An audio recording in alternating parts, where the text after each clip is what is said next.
Bonjour mesdames et messieurs, je félicite tous les organisateurs pour avoir mis en place cet atelier très important, de réunir des Méditerranéens pour parler de tourisme de manière intégrée, parce que le développement durable, c'est bien ça d'abord, c'est d'agir de façon intégrée, c'est de ne pas séparer les différentes composantes de l'action.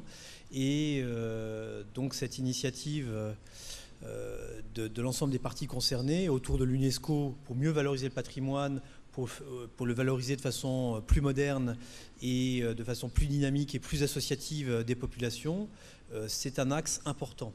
En plus, le faire en Méditerranée est particulièrement opportun, puisque la Méditerranée, c'est une région qui contient une quantité très importante du patrimoine culturel de l'humanité, mais aussi du patrimoine écologique.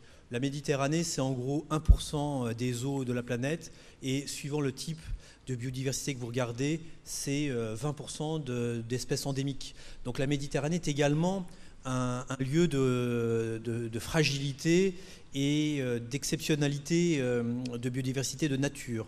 Donc l'UNESCO, qui est aussi très active sur la préservation du patrimoine écologique,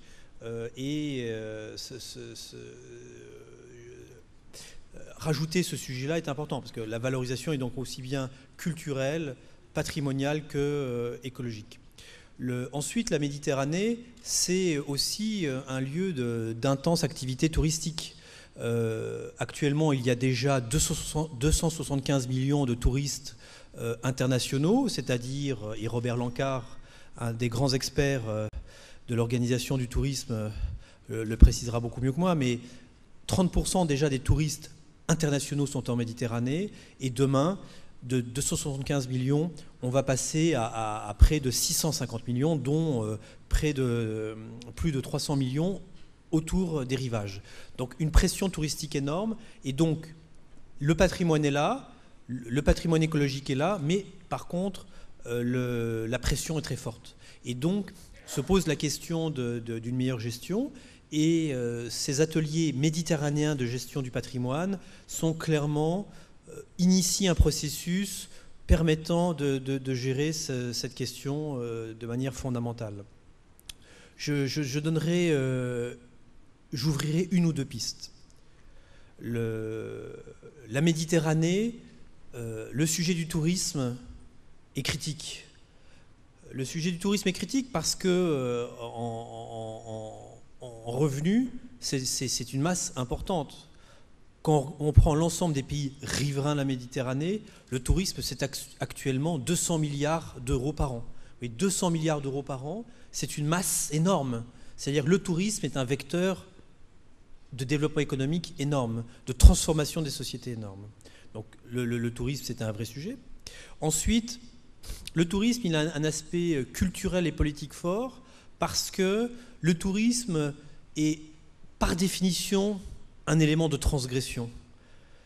Pourquoi c'est un élément de transgression? Parce que quand on se balade en Méditerranée, en fait, on observe, je veux dire, celui qui a une culture faible, il observe que les choses ne sont pas si simples. Les choses ne sont pas telles que des fois on les caricature à la télé ou dans de mauvais livres. La Méditerranée, c'est pas vraiment fondamentalement l'endroit où, quand on va dans un pays musulman, on voit des églises. Lorsqu'on va dans un pays comme l'Espagne, chrétien essentiellement, on voit des mosquées. Lorsqu'on va, bien sûr, à Jérusalem, les religions se télescopent, mais c'est aussi le cas à Damas, c'est le cas partout. En fait, on voit un métissage, on voit un brassage. Les plus beaux sites romains sont en Libye. Un des plus beaux arts islamiques est en Andalousie. Vous voyez, c'est le réceptacle omeyyade. Vous voyez, c'est le touriste est perturbé en fait, parce qu'il voit qu'en fait les caricatures, le choc des civilisations n'est pas ce qu'on dit en fait. C'est pour ça que l'aspect politique du tourisme est important. Bien évidemment, et je reviens au sujet de cette table ronde, bien évidemment tout ça doit être fait de façon adéquate. C'est pour ça que la dynamique initié par Vocation Patrimoine, mieux gérer le patrimoine, respecter le patrimoine, mais valoriser et rendre accessible le patrimoine et en profiter pour développer les écosystèmes sociaux et écosystèmes naturels autour, est un axe politique essentiel. Il y a quelques jours, malgré les difficultés politiques de la Méditerranée, on a réussi à faire une ministérielle tourisme à Barcelone.